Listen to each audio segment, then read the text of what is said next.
This presentation was recorded at the 12th International Conference on Rapid Response Systems and Medical Emergency Teams. Thanks very much, John. What should we do about training? There is a problem, and you all know, and that's been known for a long time now, since the Harvard Medical Practice study, that hospitals are dangerous places that have severe and serious events that potentially are preventable. And it'd be nice to think that's just an American problem, but it's not, and it's everywhere, and certainly Australia is similarly endowed with problems in the care of patients. One of the big issues, as you've heard about during this conference many times, is that for many of these patients there are warning signs that things are going to go wrong. And we have several studies that indicate to us that, at least for cardiac arrest and major events, we have several hours that are available to us to intervene, and therefore the concept of the deteriorating patient has evolved. And we all know that if we wait for the cardiac arrest to take place and you try to resuscitate dead people, that's a very difficult thing to do, and it doesn't make sense to wait for such events to take place. The advertisements would be that if a cardiac arrest would take place, if you were a TV star, you would be successful in resuscitating patients about 70% of the time. But the real value is about 15% of the time. So most of the cardiac arrest interventions are actually associated with chaos, all sorts of jumping on people's chests. They're undignified, and they're mostly unsuccessful and sort of substitute activity for achievement. And Peter Safar had identified this problem a long time ago, saying that it doesn't matter how good the intervention when things are really, really bad might be. What matters is that you prevent the need for such intervention. So can we do that effectively? Can hospitals around the world do that effectively? Well, to a degree, but not to an optimal degree. There are lots of issues and lots of flaws in our systems. Monitoring is certainly one of them. Measurements are often incomplete. The criteria for escalation are variable. The visits by nursing staff and medical staff are variable. The doctors might see you just once a day. There are lots of issues of clinical judgment, expertise, and of course of adequate training for people to make the assessment that there is a problem. And then there are lots of complex systems to activate responses. And so you have a situation where patients are quite potentially at risk of becoming very sick, and the system is built around other activities beyond the identification of these patients.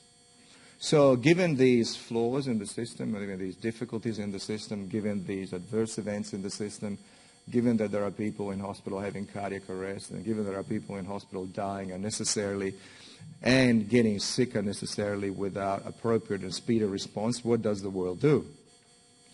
Well, the world says we're going to spend a lot of effort and a lot of time training people to deal with cardiac arrest. And so this is well established. I'm sure that in your hospitals, like in my hospital, you have this activity going on every year, like a ritual, where people are forced to undergo training for ACLS, and if they don't, they get executed or electrocuted or whatever that would be.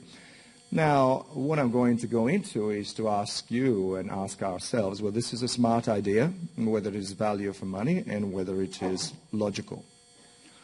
I spend all my time trying to generate evidence in medicine, and it's worthy of reflection to consider whether there is evidence to support the approach that most hospitals follow. So is there evidence that ACLS training is associated with a decrease in the incidence of cardiac arrest? In hospitals, the answer is no. Do we have evidence that cardiac arrest teams decrease the mortality of cardiac arrest if they do occur? The answer is no. And more importantly, from a logical point of view, do we have evidence that a hospital cardiac arrest are indeed shockable type cardiac arrest as you see in the community? And the answer is no. Let me show you some data. This is work done by Daryl with Joe Vetro from my unit, looking at what kind of characteristics identify cardiac arrest patients in a hospital that does have a medical emergency team where the possibility of an earlier response is available. And this is a small cohort of patients, about 22 cardiac arrests. And the important and key finding here is that of the 27 patients, 22 had no NFR orders, which is an interesting concept because some of these patients could have justifiably had one. But importantly, the cardiac arrests were of a non-shockable kind. That's a completely different kind of cardiac arrest from the ones in the community or in an airport or a stadium or a McDonald's. Now, this isn't just us. Daryl has spent some time with Jared Fennessy looking at the entire literature in Australia to analyze what we know about cardiac arrests in hospitals. And this is a systematic analysis of all of the papers published for cardiac arrest in hospital in Australia. And the key finding there is with the arrow. And that is about 2/3 again of the patients having a cardiac arrest in your hospital on average will have a non-shockable rhythm. But luckily we're training people to deal with this non-shockable rhythm. That is, thank God we're doing it. Thank God we're following the European or the American, I will go to that in a second, resuscitation guidelines, and getting people to be trained to understand this life-saving algorithm and to be able to apply this fantastic loop of treatment. When you assess the rhythm, they've got a non-shockable rhythm, and you do CPR. And when that fails, you look at the rhythm, and you do CPR. When that fails, you look at the rhythm, and you do CPR. Thank God we're doing that. This is the sum total of the available therapy that we're training thousands of people to deliver to about 2/3 of the patients who have a cardiac arrest in hospital. I'll just pause there for 15 seconds. Now, if you came from Mars and you looked at this, you would think this is comedy, except that it's really wasteful. And if you go to the American guidelines and you go to the slight deviation from what the Europeans do, you do the same loop of futile CPR, except that this time, if you follow the American guidelines, you give adrenaline. And wow, that's really like, geez, we need to train people to do that. Geez, hours and hours of simulation and training to do that. Wow, that's really great. In response to all these cardiac arrests in hospitals, about a decade and a half ago, there was this wonderful view that we should introduce automatic external defibrillators in hospitals because if they worked at the airport or at McDonald's or at the stadium, well, it stood to reason that they would work in hospitals. Cool. And this is a very large study from a colossal American registry of in-hospital cardiac arrests. And this is presenting data from 204 hospitals and 11,695 cardiac arrests.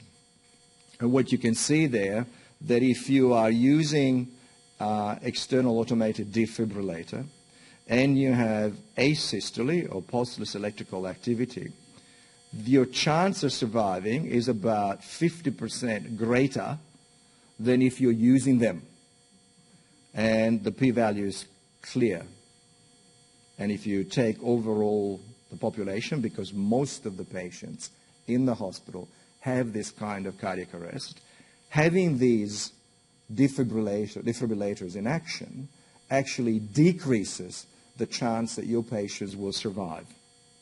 And that happens if you are in monitored units or you are in non-monitored units. It doesn't matter. So the hospitals, having spent and continuing to spend colossal amounts of money training to do ACLS, so you can go through that futile loop of do CPR, give adrenaline, do CPR, give adrenaline, which obviously requires a colossal amount of training. Buy these devices so they can ensure that more people die when they have a cardiac arrest, and they spend more money to do that.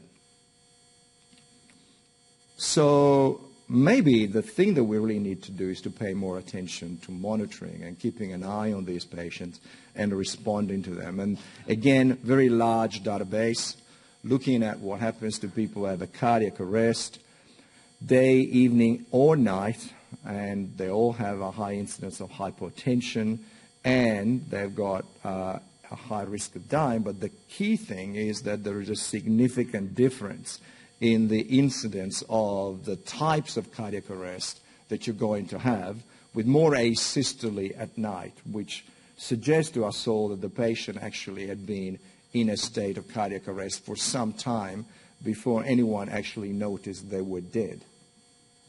And that is confirmed by the data on witnessing of the cardiac arrest, which is clearly less at night than during the day. And of course, the survival to discharge is completely different if you have your cardiac arrest at night as compared to the daytime and in the evening.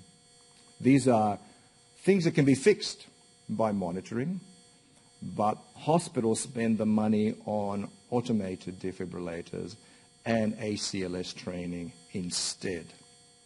This is more data showing you the difference in outcome. So how much does this cost?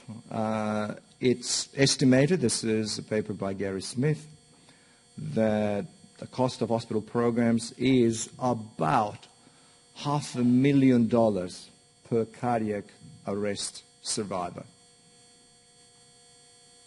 It's probably one of the most expensive interventions in medicine. Of course, we have no evidence that these people would not have survived if we hadn't done any ACLS training at all.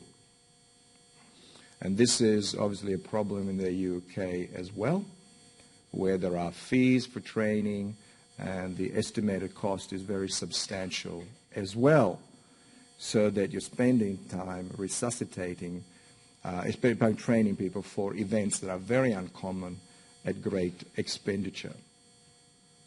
And so a lot of thought, a lot of reflection, and a lot of pushback is coming from the medical emergency team community, saying that we need to change the way we train people in hospitals, and that in fact we need to only focus for the cardiac arrest team to do whatever it is that we can do for these patients, and frankly it ain't much in any case, and the rest of the hospital should actually have a completely different emphasis, and the training should be focused on the recognition and response and identification of patients that have a risk of going on to have an event like a cardiac arrest.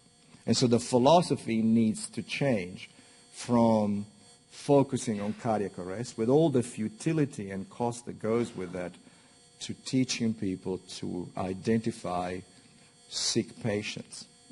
And here's another reason for focusing on the red column rather than the blue one. The incidence of deterioration of patients in the hospital is massively greater than the incidence of cardiac arrest. So you're training people to deal with rare events that they may never see for 3, 4, 5 years, and you're not training people to respond appropriately to events that happen almost every day in their ward. So in-hospital cardiac arrest is mostly non-shockable, and there is no evidence, or really very little evidence, or logic, or specific therapy from the point of view of CLS for such cardiac arrest. So yet millions are spent training thousands in ACLS for an event which is very uncommon, and for which most of the time you can do nothing. On the other hand, many of these patients, as I've shown you, have antecedents. And training people to identify such antecedents, to respond to them, and to activate an appropriate intervention is much more likely to be helpful. We've got lots of evidence that early intervention can improve the outcomes. Intervention when the arrest has happened is mostly futile.